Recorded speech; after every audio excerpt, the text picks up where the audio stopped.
Hello and welcome back to yet another episode of Software Engineering. Myself, Fazira Razak Hamza, PG Department of Computer Science, and I am here to present in the course Principles of Software Engineering. So the last class we were discussing about prescriptive process models. I already discussed in the previous episode about waterfall model and incremental process models. Now we're going to see the next model, that is evolutionary process models. See, software, like all other complex systems, evolves over a period of time, right? So we need a process model that has been explicitly designed to accommodate a product that evolves over time. Evolutionary models are iterative. There are two common evolutionary process models, that is prototyping and the spiral model. So these models are characterized in a manner that enables you to develop increasingly more complete versions of the software. Now let's see the common evolutionary process models. The first one, that is prototyping.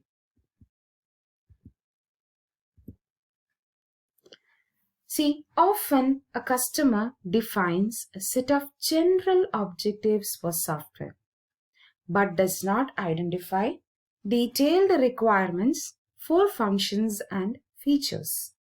In that case, a prototyping paradigm offers the best approach. So, prototyping can be used as a standalone process model. The prototype paradigm assists the stakeholders to better understand what is to be built when requirements are fuzzy. The prototyping paradigm begins with the communication.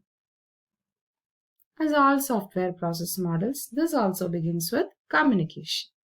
We meet the other stakeholders to define the overall objectives for the software, identify whatever requirements are known, and outline areas where further definition is mandatory. A prototyping iteration is planned quickly and modeling occurs. So, a quick design focuses on a representation of those aspects of the software that will be visible to end users. The quick design leads to the construction of a prototype. The prototype is deployed and evaluated by stakeholders who provide feedback that is used to further refine requirements. Iteration occurs as the prototype is turned to satisfy the needs of various stakeholders. So the prototype serves as a mechanism for identifying software requirements. Let's see the figure. See, after communication, they forms a quick plan, then a quick design and modeling occurs. Then a prototype is being constructed, and after that, prototype is deployed and delivered, and the feedback is evaluated. This is how a prototyping in evolutionary process model looks like. Yes, of course, there are some disadvantages for all process models. Likewise, prototyping is also having disadvantages. Let's see what are the disadvantages. First disadvantage is that stakeholders focuses only on the working version of the software, not taking into consideration the overall software quality or long-term maintainability.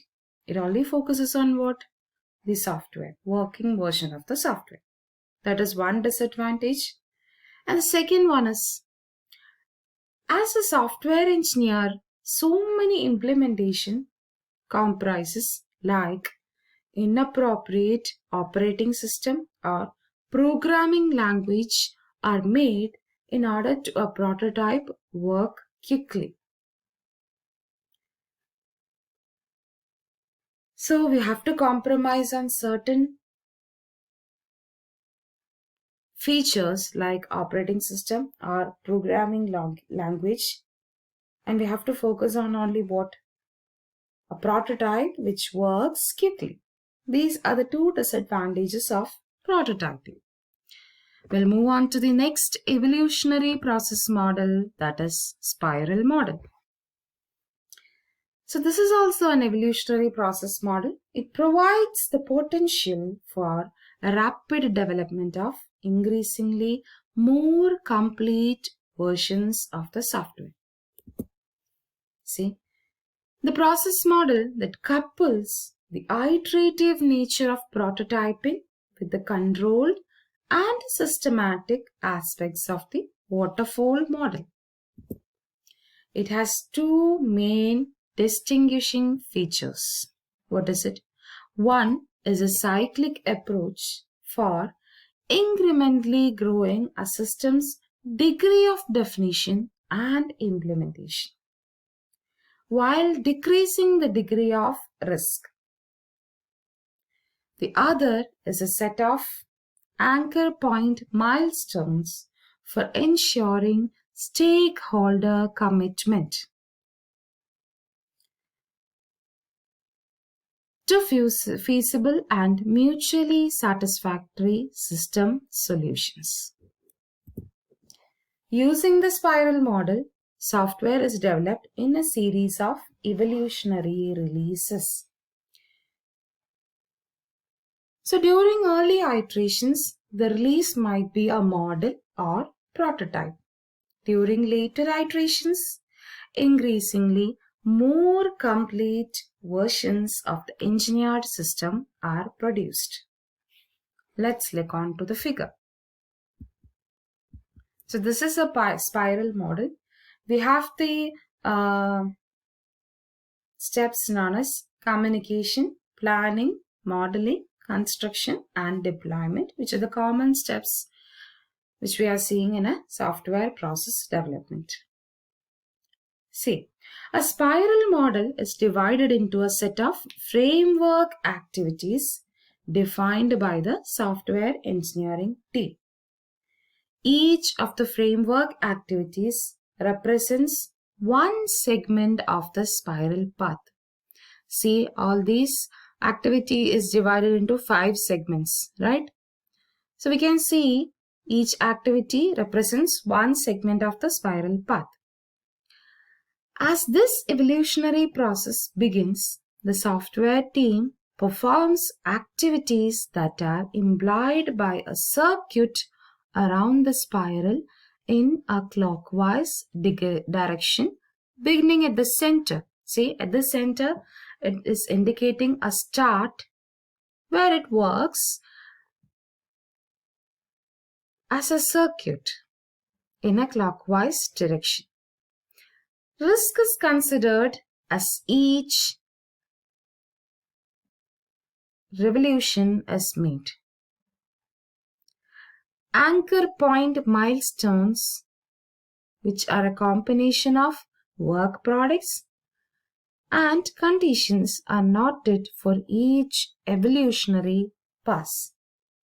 So this is how a spiral model works. Now we have come to an end of prescriptive process models. Now we are moving on to the next topic, that is specialized process models. Let's see what are the specialties.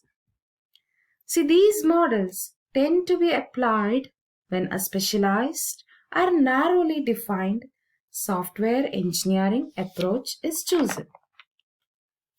The first specialized process model is component-based development.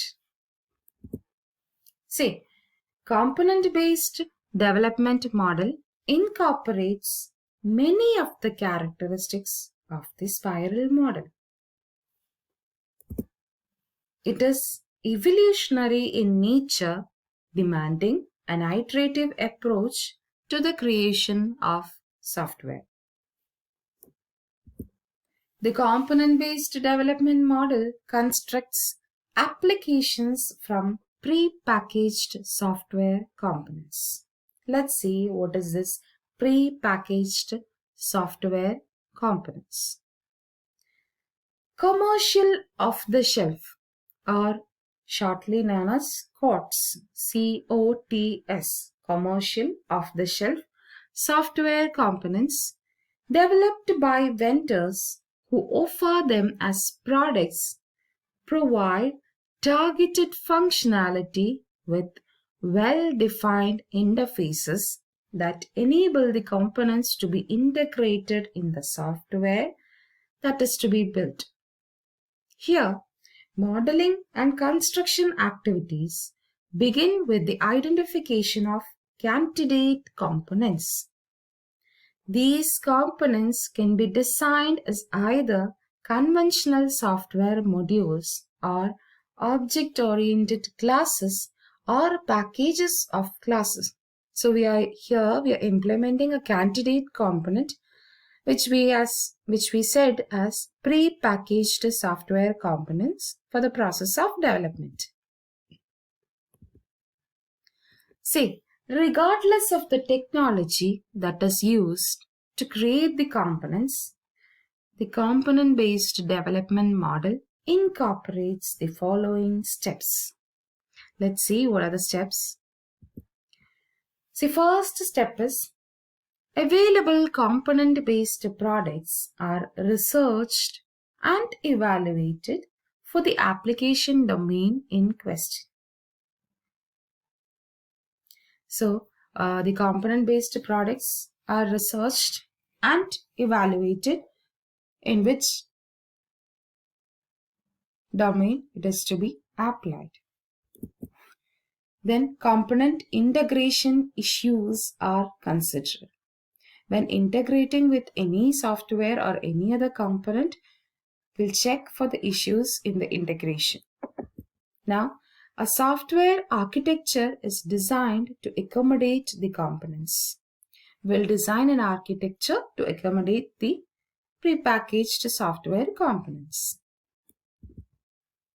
Components are integrated into the architecture. After all this, these are being integrated into the architecture. Then comprehensive testing is conducted to ensure proper functionality. After integrating, we are testing it whether it functions properly or not. So, component-based development model leads to software reuse, and reusability provides software engineers with a number of measurable benefits. So here, component-based development usually focuses on software reuse.